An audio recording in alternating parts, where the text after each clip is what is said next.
అందరికీ నమస్తే. Welcome to our channel. ఒకప్పుడు సోషల్ మీడియా లేదు కాబట్టి రాజకీయ నాయకులు ఏం చెప్పినా సరే అదే విధంగా ఉండేది.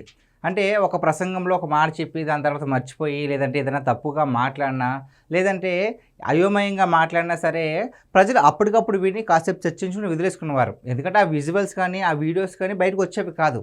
కానీ ఇప్పుడు ఇది సోషల్ మీడియా యుగం.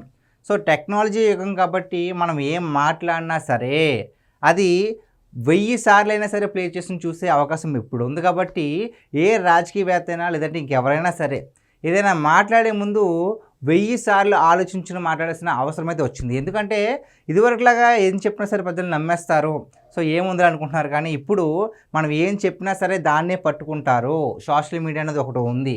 దానికి తోడు మేమర్స్ అనే క్రియేటివిటీ ఒకటి బయటపడింది కాబట్టి ఇంకా సోషల్ మీడియాలో వాళ్ళని పట్టుకునే అవకాశం లేకుండా పోయిందనమాట. సో అలాంటి వాళ్ళకి ఒక బెస్ట్ మెటీరియల్ ఎవరైనా ఉన్నారంటే మన జగన్ మామయ్య. సో జగన్మోహన్ రెడ్డి గారు ట్రోలర్స్ అందరికీ కూడా ఒక ట్రోల్ మెటీరియల్ లాగా అనమాట. అంటే సోషల్ మీడియాలో ఎవరైతే ట్రోల్స్ చేస్తారో వాళ్ళందరికీ ఒక దేవుడు లాంటి వ్యక్తి. ఎందుకంటే ట్రోల్స్ అనేది నవ్వు తెప్పించాలి. సో తక్కువ చిన్న చిన్న వర్డ్స్తోనే అందరికీ మ్యాటర్ అర్థమయ్యి నవ్వు తెప్పించాలి. సో అవగాహన అనేది క్రియేట్ చేయాలి. సో అలాంటి వాటికి జగన్మోహన్ రెడ్డి గారు అంటే ఎప్పుడు ఆయన ప్రెస్ మీట్ పెట్టినా సరే ట్రోలర్స్ రెడీగా ఉంటారు. ఈసారి మన దేవుడు మనకి ఏమి మీమ్స్ ఇస్తాడో, ఏ విధంగా చేయొచ్చు, మనం బాగా హైప్ క్రియేట్ చేసుకోవచ్చు అనే ఊపు మీద ఉంటారు. సో జగన్మోహన్ రెడ్డి గారు మాత్రమే కాదండి, సో వైసీపీకి సంబంధించిన చాలామంది నాయకులు ఈ మధ్యన కొన్ని అబద్ధాలు, మన వాటిని అబద్ధాలు అంటారో లేదంటే కప్పిపుచ్చుకునే ప్రయత్నం అంటారో తెలియదు, కానీ చాలా విపరీతంగా అడ్డగోలుగా అయితే మాట్లాడడం జరుగుతుంది. సో మనకి గూగుల్ రావడం పైన అదేవిధంగా కల్తీ మద్యం ఒక మాస్టర్ ప్లాన్ వేస్తారు కదా. సో దాని మీద కొంతమంది మేమర్స్ చాలా క్రియేటివిటీతో మనందరికీ మ్యాటర్ అర్థమయ్యేలాగా కొన్ని మీమ్స్ అయితే తయారు చేశారు. సో ఒకసారి ఏంటి అనేది తెలుసుకునే ప్రయత్నం చేద్దాం. సో మీరు ఇక్కడ చూస్తే గూగుల్ వచ్చింది కదా. సో గూగుల్ ఎప్పుడైతే మనం వస్తుంది తీసుకొచ్చారు కూటమి ప్రభుత్వం అంటే అప్పటి నుంచి దాని మీద వైసీపీ వాళ్ళు ఎంతలా నెగిటివిటీగా మాట్లాడుతున్నారో మనందరికీ తెలిసిందే. సో దాని గురించి ఇక్కడేమో ఎవరన్నారు అంటే ఇక్కడేమో మాజీ ఐటీ మినిస్టర్ అయినటువంటి గుడివాడ అమర్నాథ్ ఉన్నారండి. అలాగే ఇక్కడేమో వైసీపీ మేధావి ఎంఆర్ పాషా గారు ఉన్నారు. సో వీళ్ళు ఏమంటున్నారంటే అంటే ఈ మీమ్ చూడండి, అసలు ఈ క్రియేటివిటీ ఎలా ఉందంటే గూగుల్ డేటా సెంటర్ వైజాగ్ రావడానికి కారణం మేమే అని చెప్పేసి అమర్నాథ్ గారు అయితే చెప్పడం జరుగుతుంది. ఆయన గూగుల్కి అప్పడాలకి సంబంధం లేదు కదండి. మీరంతా మీ ఐటీ మినిస్టర్గా మీరుండి చేసింది అప్పడాలు అన్నారు, ఆపచ్చళ్ళు అన్నారు, ఇవన్నీ వాటి గురించి ఆలోచించారు. కానీ మీరు టెక్నికల్గా ఏం ఆలోచించలేదు కదా. మరి గూగుల్కి అప్పడాలకి సంబంధం ఏముంది? సో మీరు మాట్లాడేది వేరే కంపెనీ గురించి అయి ఉంటుంది. అప్పడాలు సంథింగ్ ఇంకోటి ఉన్నాయి చెప్పారు కదా. సో దాని గురించి అయి ఉంటుంది. అది వేరు ఇది వేరు. సో ఆ విధంగా గూగుల్ డేటా సెంటర్ వైజాగ్ రావడం కారణం నేనేం చెప్పేసి ఈయన అంటున్నాడు.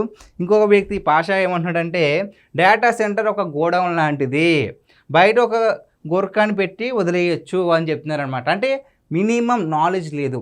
డేటా సెంటర్ అంటే ఏంటి, దానివల్ల ఉపయోగం ఏంటి, సో ఎంతమందికి ఉద్యోగ అవకాశాలు వస్తాయి, మన రాష్ట్రానికి ఏ విధంగా బ్రాండ్ వస్తుంది, ఇవేం తెలీదు. ఏదో ఒక వ్యాఖ్యలు చేసేయాలి. సో డేటా సెంటర్ ఒక గోడౌన్ లాంటిది. ఏ గోడౌన్ సార్ పాషా గారు?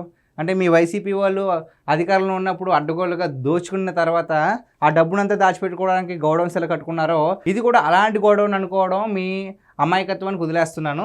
మీరు అనుకునే గోడౌన్ కాదండి, దీనివల్ల చాలా ఉపయోగాలు ఉంటాయి. సో ఒక కాస్త మీరు ఏదైనా మాట్లాడే ముందు ఆలోచించి కనుక లేకపోతే సరైన అవగాహన లేకుండా మాట్లాడితే ఇదే విధంగా మీమ్స్ మెటీరియల్ అయిపోతారు మీరు కూడా. సో దీని మీద కింద ఒక రియాక్షన్ ఏంటంటే బ్రహ్మానందం గారిని ఫోటో పెట్టి నెల పేమెంట్ టైంకి ఇస్తున్నా కదరా, స్క్రిప్ట్ అయినా సరిగ్గా ప్రిపేర్ అవ్వాలి కదరా అని చెప్పేసి జగన్మోహన్ రెడ్డి గారు బాధపడుతున్నట్టుగా. సో వీళ్ళు ఈ విధంగా అర్థం లేకుండా మాట్లాడుతున్నారు. జగన్మోహన్ రెడ్డి గారు ఇప్పటికైనా పరుగు పోయింది, ఎందుకురా మీకు సరైన టైంకి డబ్బులు ఇస్తున్నాం కదా, ఎందుకు మీరు ఇంతలాగా నా పరువు దిగజార్చేస్తున్నారు అన్నట్టుగా ఒక మీమ్ అయితే తయారు చేశారు. ఇంకో మీమ్ చూద్దాం. ఇంకోటి ఏంటి, చంద్రబాబు గూగుల్ తెచ్చా అని చెప్పుకుంటున్నాడు కదా. సో మేము కూడా ఇన్ఆర్బిట్ మాల్ని తీసుకొచ్చాం కానీ చెప్పుకోలేదు. అంటే చంద్రబాబు నాయుడు గారు చేసింది చెప్పుకుంటున్నారు, మేము చెప్పుకోలేదు కాబట్టి ఆయనదేమో పేరు బయటకు వచ్చింది, మాదేమో పేరు బయటకు రాలేదు అంటున్నారు. ఇక్కడ ఈ మీమ్ని ఏ విధంగా తయారు చేశారంటే గూగుల్తో ఇన్ఆర్బిట్ మాల్ని పోలుస్తున్నావు కదరా అన్నట్టుగా ఇక్కడ నాగబాబు గారు ఉన్న ఒక మీమ్ అందరికీ మనకు తెలుసు. సో ఆ మీమ్ని అయితే ఇక్కడ పెట్టడం జరిగింది. సో గూగుల్ ఎక్కడ, ఇన్ఆర్బిట్ మాల్ ఎక్కడండి? ఇన్ఆర్బిట్ మాల్తో గూగుల్ పోలుస్తున్నారు. ఈయన గత కాలంలో మనల్ని ఐటీ మినిస్టర్గా పాలించింది. సో ఈ విధంగా ఈ మీమ్ అయితే తయారు చేయడం జరిగింది. సో అంటే బేసిక్ మినిమం నాలెడ్జ్ లేదు.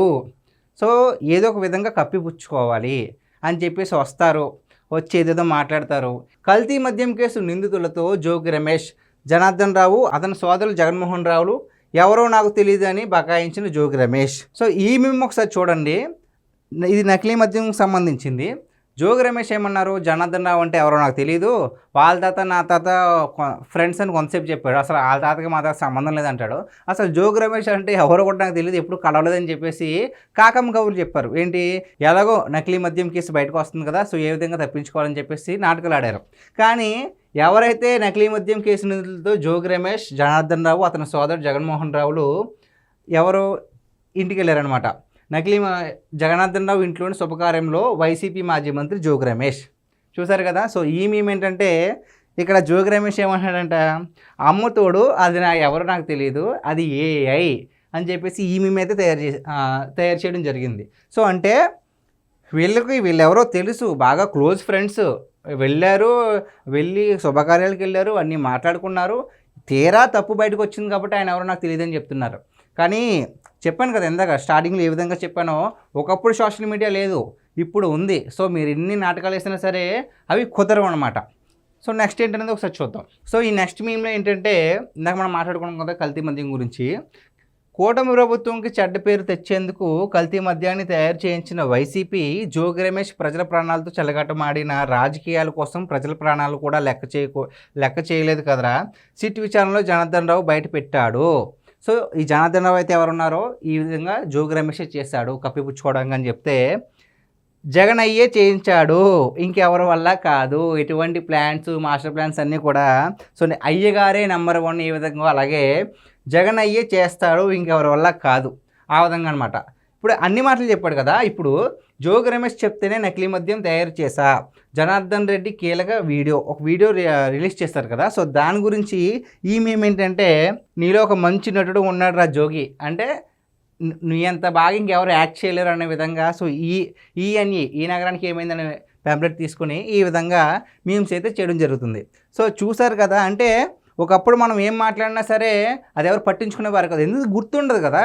సో ఇప్పుడు వీడియోలు ఉంటాయి, ప్రూఫ్స్ ఉంటాయి, ఫొటోస్ ఉంటాయి, అన్నీ ఉంటాయి కాబట్టి మనం రాజకీయంగా తప్పించుకుంటాము. అంటే ఇప్పుడు ఉన్న ప్రజలు, ఇప్పుడు ఉన్న యూత్ చాలా అంటే చాలా తెలివైన వాళ్ళు. మీరు ఏం చెప్పినా సరే నమ్ముతారనుకుంటే అది మీ పొరపాటు. సో ఇప్పుడు ఉన్న తరానికి మీరు కూడా అప్డేట్ అవ్వాలి. సో దాని తగ్గట్టుగా మీరు మాట్లాడాలి తప్ప మనం ఏం మాట్లాడినా సరే వాళ్ళు నమ్ముతారనుకుంటే అది మీ మూర్ఖత్వం అవుతుంది. కాబట్టి సో గైస్, ఇది ఈరోజు మన వీడియో. ఈ వీడియో పైన మీ విలువైన అభిప్రాయాన్ని కామెంట్ రూపంలో తెలియజేయండి. Thank you.